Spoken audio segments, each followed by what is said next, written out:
Olá pessoal, tudo bem? Se tem uma coisa que esquerdista e ateus têm em comum é a ideia de que não existe verdade absoluta, né? Então vou refletir um pouquinho com vocês sobre isso. Para vocês terem ideia, pessoal, na Academia de Platão, né? Platão ele tinha uma escola de filosofia chamada Academia. Por que que era Academia? Porque ela foi construída em cima do Jardim de Academos, né? E essa escola dizem que na entrada da escola, na porta de entrada, estava escrito assim: não entre aqui se você não sabe geometria. Aí você pensa assim: o que tem a ver geometria com a escola filosófica de Platão?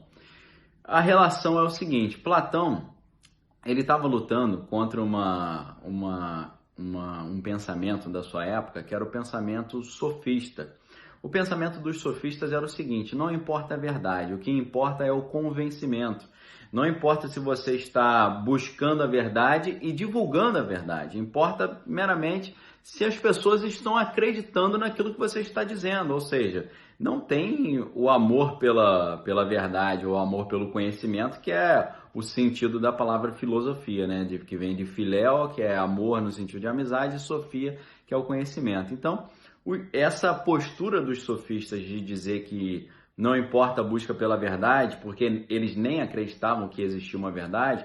Um dos sofistas, o Gorgias, por exemplo, ele dizia que a verdade ela provavelmente não existe. Se existe, não pode ser atingida. E se fosse atingida, não ia ser possível de ser comunicada. Então, eles desistiram de procurar a verdade e queriam apenas o poder da retórica, poder do convencimento. E aí, eles se tornavam professores de retórica, né? Eles davam aula para que as pessoas na eclesia, que era a assembleia grega ali, como se fosse a Câmara dos Deputados gregos, ensinava as pessoas a argumentar bem e tentar convencer qualquer pessoa de qualquer argumento, né? Então, o que aconteceu? Para Sócrates e para Platão, principalmente para Sócrates nesse caso, Sócrates percebeu que essa ideia de abandonar a verdade e buscar um mero convencimento, isso gerou uma crise moral na sociedade. A sociedade entrou em colapso, ela entrou em decadência, porque eles perderam a noção do certo e errado, do belo e do feio, do justo e do injusto, da ética, da moral. Então a sociedade grega se degradou toda. E aí, o que Platão começou, junto com Sócrates, a defender? Defender que existem sim verdades, a verdade ela precisa ser buscada, ela precisa ser ensinada. E Sócrates ele tinha uma ideia de que a verdade, a pessoa poderia encontrar a verdade dentro do seu próprio raciocínio, dentro do seu próprio pensamento. Então ele tinha um método de encontro da verdade chamada maiêutica socrática, que ele fazia várias perguntas ali, e nas perguntas a pessoa ia concluindo pela verdade de determinados assuntos, né? E aí o Sócrates ele começa a falar sobre o amor, a justiça, né? Porque dentro da estrutura lógica, né? Quando você fala o amor, pelo menos para os filósofos analíticos como Bertrand Russell e Gottlob Frege, você quando fala o amor, na estrutura lógica dessa frase existe X, tal que X é único e X é o amor. Então, quando você fala o amor, você está falando que o amor existe, ele é uma coisa única. Ele não tem vários modelos de amor. Quando você fala a justiça, você usa o artigo definido a justiça, você está querendo dizer que a justiça existe, ela é única e ela existe, né? Ela existe, ela é única e ela é uma coisa só. Então, por que na escola de Platão estava escrito não entre aqui se você não sabe geometria? Porque a geometria era a disciplina na qual você percebia a existência de verdades eternas. Por exemplo, a soma dos ângulos internos de um triângulo é 180 graus. Sempre vai ser assim. Antes que o mundo existisse, a ideia de um triângulo já tinha o conceito de que a soma dos seus ângulos internos era 180 graus. Então a geometria era usada por Platão para mostrar que havia sim verdades eternas, né? A gente pode usar a aritmética também, né? 2 mais 2 é 4, sempre foi 4 antes da humanidade existir, vai continuar sendo ainda que a humanidade deixe de existir. Então, verdades eternas existem sim, E essas verdades, quando são abandonadas, elas trazem o quê? Uma crise moral, uma crise social. E é por isso que Karl Marx, no Manifesto do Partido Comunista, ele diz claramente que os comunistas não acreditam em verdades eternas, nem em religião e nem em moral. Eles são contra verdades eternas, contra a religião e contra a moral. Por quê? Porque eles têm um plano declarado, evidente, explícito de destruir a ordem social vigente. O último parágrafo do Manifesto do Partido Comunista diz que, Karl Marx diz que os comunistas não desejam dissimular, ou seja, esconder a sua real proposta, que é a destruição de toda a ordem social vigente. Ou seja, no último parágrafo do Manifesto do Partido Comunista, Karl Marx diz que a proposta dos comunistas, e eles não desejam esconder essa proposta, é a destruição de toda a ordem social vigente, ou seja, é uma destruição moral, é uma destruição ética da sociedade, para que em cima dessa destruição eles possam montar um novo sistema de governo, que é o sistema socialista, né? Então,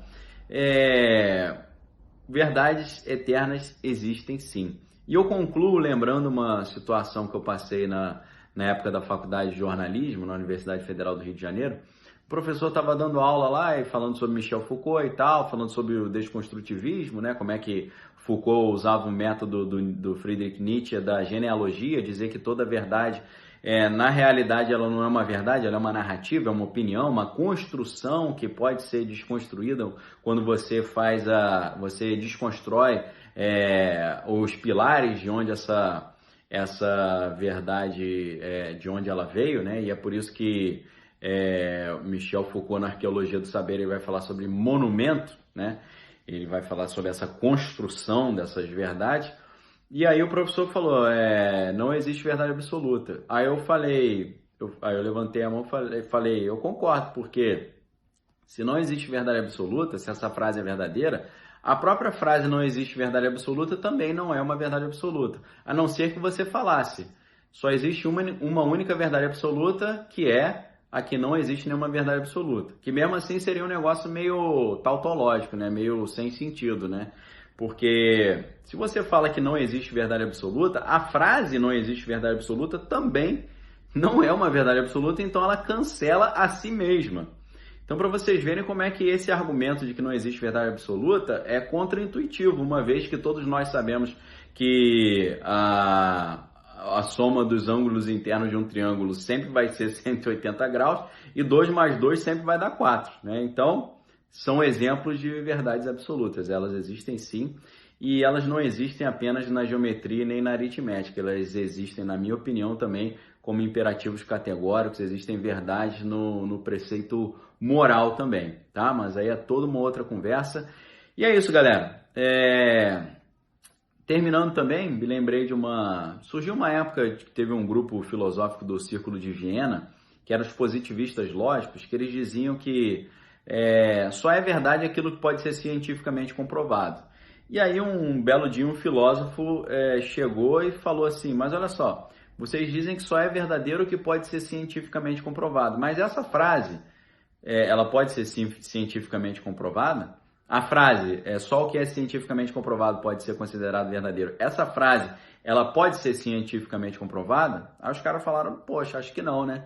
Então, ela não é verdadeira também, né? E assim, né, o positivismo lógico, ele não teve uma vida muito longa, porque com um argumento Stilling desse, né, um slingshot argument, foi por terra todo o argumento. Tá bom, pessoal? Então, fiquem muito com o pé atrás sobre essa questão de não existe verdade absoluta e nunca se esqueçam que essa postura tão valorizada por esquerdistas e ateus, no caso do ateísmo, né, ele diz com todo orgulho que não existe verdade absoluta para tentar dizer que Deus não existe, que Deus seria a fonte dessas verdades absolutas. Mas só uma reflexão para você, a postura ateísta é uma postura de fé.